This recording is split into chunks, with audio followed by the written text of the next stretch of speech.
साल के ठाकुर जी हैवे वारे हैं, तो यशोदा मैया सोच रही है जन्माष्टमी आवे वारी है, लाला को कहा दूं। मैया विचार करी रही कि लाला को कहा दूं, ऐसो कहा उपहार दूं कि 1 वर्ष को लाला भयो, लाला खूब प्रसन्न रहे। तो 1 वर्ष के ठाकुर जी हैवे वारे हैं, वहां से पहले नेक नेक चलनो सीख गए ठाकुर जी। अब मैया से जिद करें, मैया तू जहां जाएगी मैं संग जाऊंगा। अब बोलना तो जाने ना है तोतली वाणी ठाकुर जी की, लेकिन मैया जैसे ही कछु भी कार्य के काज बाहर निकले, सोई ठाकुर जी फूट फूट के रो में। तो यशोदा मैया को ये करना ही पड़े कि लाल जी को संग लेके जाऊं। तो ठाकुर जी गोद में चल के और जोर जोरते रो में, क्यों बोल मोह नीचे उतारो, मैं आप ही चलूंगा, संग चलूंगा मैया के। तो मैया कैसे चले, बोले जमुना जल की गगरी रखी है सिर पे, तो लाला की उंगली कैसे पकड़ेगी, और चलो जाते समय पकड़ भी ले तो लौटते समय तो जल भरो है, तो भार है, दोनों हाथ लगाने पड़ेंगे, तब कहा करें। तो मैया अपने सिर के पल्लू को ऐसे छोड़ दे पीछे, लाला को हाथ में पकड़ा दे, और वे लाला इतको देख तो चलियो, मेरी आप पल्लू को छोड़ियो मत, पकड़ के चलियो संग में। सो ठाकुर जी मैया को पल्लू पकड़ के पीछे पीछे चले, कभी अपना अंगूठा चूसें, कभी अपनी उंगली पकड़ लें, कभी इतको देखें, बंदरन को देखें, मोरन को देखें, और जैसे ही कोई दिख जाए सो ठाकुर जी रुक जाए, रुके तो पल्लू खिंचे तो मैया को पता चल जाए लाला रुक गयो। जब यशोदा मैया जाती हैं, सब गोपियां अपने अपने भवन की खिड़की पे बैठ जामें, और वहीं से बैठी बैठी इंतजार करें कब यशोदा जावेगी, और बाकी पीछे पीछे नेक्स्ट से लाला जावेगो। नन्हे से कन्हैया मैया को पल्लू पकड़ करके और छोटे छोटे चरणन से चल के जामे, और सब गोपी अपने अपने भवन के बाहर से ठाकुर जी को देखें, छुप करके देखें। एक गोपी के मन में भाव आयो, लाला रोज जावे मैया के संग, कैसे या को पकड़ लऊं, कैसे या के हाथ को ऐसे पकड़ के अपने अंक में भर लऊं। तभी एक गोपी ने एक दिन एक उपाय कियो, कहा जैसे यशोदा मैया के आवे को समय भयो, जैसे यशोदा मैया नेक आगे निकली, गोपी ने अपनी भुजा आगे कर दी और बाहर मक्खन दिखाए करके और लाला से कह रही है, कन्हैया आजा देख तेरे काज मक्खन निकारो मैंने। ठाकुर जी रुक जामे तो मैया को पल्लू खींचे, और मैया को पल्लू खींचे तो मैया खींच के ले जाए लाल जी को। गोपी रोके तो हमेशा ही है, ठाकुर जी रुके पल्लू पकड़ के, मैया खींच के ले जाए। लेकिन आज मक्खन देख करके ठाकुर जी के चित्त में ऐसा लोभ उत्पन्न भयो कि ठाकुर जी ने जैसे ही माखन देखो है, मैया को पल्लू छूट गयो, अब मैया तो निकल गई आगे, कन्हैया अकेलो रह गयो वहीं। Next so Kanhaiya. गोपी गई दौड़ करके ठाकुर जी को अंक में भर के अपने कक्ष में ले आई, अपने घर में ले आई, भीतर ते चटकनी लगा ली और सामने खड़े कर लिए ठाकुर जी। एक एक रों का दर्शन कर रही है। ठाकुर जी को वाक्य प्रति आकर्षण नहीं, ठाकुर जी ढूंढ रहे मक्खन कहाँ है। ठाकुर जी रोने लगे, मोह मैया पास जानो है, मेरी मैया चली गई। गोपी कह रही देख मक्खन खिलाऊंगी लाला। सोई ठाकुर जी के रुदन बंद है जाए मक्खन के लोभ से। लाला खाएगो? हाँ खाऊंगो। ऐसे ना खवाऊंगी तो? बोले पहले मुझको हृदय से लगा। ठाकुर जी हृदय से लगा में लोभ दे रही है मक्खन को, और गोपी अपना प्रेम प्रकट कर रही है ठाकुर जी के प्रति। ठाकुर जी हृदय से लग जाए।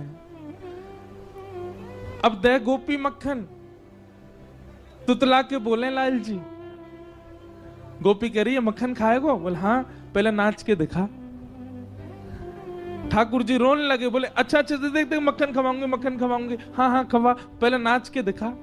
सो ठाकुर जी के मोटे मोटे आंसू हैं नेत्रन में, लेकिन ठाकुर जी नृत्य कर रहे हैं। क्यों? मक्खन खानो गोपी को। ठाकुर जी नृत्य करके दिखा रहे हैं। ठाकुर जी के संग सब लीला कर रही है गोपी। यशोदा मैया ने पीछे देखी, अरे मेरो लाला कहाँ गयो, मेरो कन्हैया कहाँ गयो। मटकी वहीं छोड़ दी, दौड़ी गलीन में जामे, चौबारिन में जामे, घर घर जाके पूछे मेरो लाला देखो, अरे मेरो कन्हैया देखो। बीच गोकुल में जाकर के यशोदा मैया जोर से चिल्ला रही हैं, कन्हैया ओ लाला कहाँ चलो गयो। अब गोपी के घर में नेक्स्ट से ठाकुर जी अपनी पैनी सी आवाज से चिल्ला के, हाँ मैया मैं यहाँ हूं। यशोदा मैया सुन रही, कहां से आवाज आ रही है। गोपी लाला को पकड़े, लाला चिल्लावे मत मैया आ जाएगी। मैया देख जा, गोपी ने मुंह को पकड़ लियो है, मार रही है मुंह को, जल्दी आ। मैया दौड़ी दौड़ी गई, जाकर के देखी तो महाराज एक गोपी के घर में, और गोपी गोद में लेकर के एक हाथ में मक्खन लेके लाल जी को लेके खड़ी है। यशोदा मैया को ताम्र वर्ण हो गया। हेरी तो शर्म ना आवे हैं, लाला के लेके चली गई ना। मैया मैं तो बस नेक माखन चखाए रही, लाला को पूछ रही कैसे अपने बालक को चखा, मेरो लाला काय को ले गई, ला दे यहां पे। ठाकुर जी को लेकर के यशोदा मैया चली गई। अब गोपी अपने भवन से देख रही है यशोदा मैया की ओर। मैया की गोद में बैठे ठाकुर जी पीछे से वह गोपी को देख रहे हैं। बेसुध हो गई। कितने दिन व्यतीत हो गए उसी चिंतन में, उसी आश्रय में, उसी भाव में। कैसा स्पर्श है, कैसे नेत्र हैं, कैसी प्यारी सी नासिका है, कैसा मुखमंडल है ठाकुर जी का।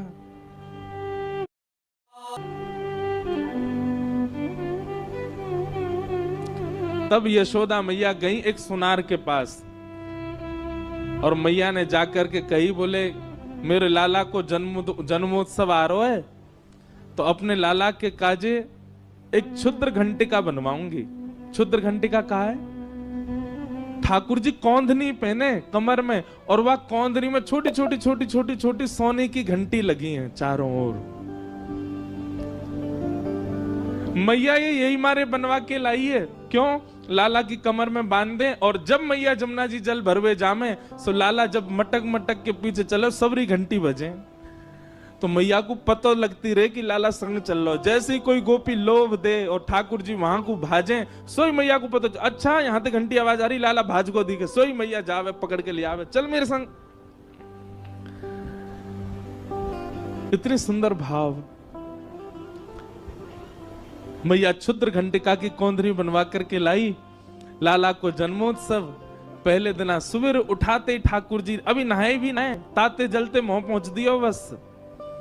और यशोदा मैया ने ठाकुर जी की कमर में कौंधनी पहना दी। ठाकुर जी को इतनी भाई बातें निकरवे वारे स्वर इतने प्रिय लगे ठाकुर जी को। अब तो ठाकुर जी अपने सखान के पास बिल्कुल अधरते जामे, जे बजे नहीं, धीमे धीमे जामे। ओके, ए मधुमंगल, ए सीदामा, इतकुआ देख मैया मुंह को कहलाई। बोले कहलाई लाला, हाथ पकड़ मेरो। दोनों हाथ पकड़ लें, सोई ठाकुर जी अपनी कमर हिलाने लगे, जोर जोर से घंटी बजे, और सब ग्वाल बाल के, अरे लाला तेरा तो अंग अंग बजन लगो, तेरा तो अंग अंग ऐसा स्वर निकाले। लेकिन गोपियों को वो क्षुद्र घंटिका ऐसी लगती है मानो जैसे हमारी बैरनी आ गई है कोई, जैसे मानो हमारी कोई सौत आ गई है। ठाकुर जी की कमर में जब ते आई है, अब लाल जी हमारे पास ना आए, हमें क्यों? स्वर आ जाए मैया को, मैया जाके पकड़ ले लाल जी को।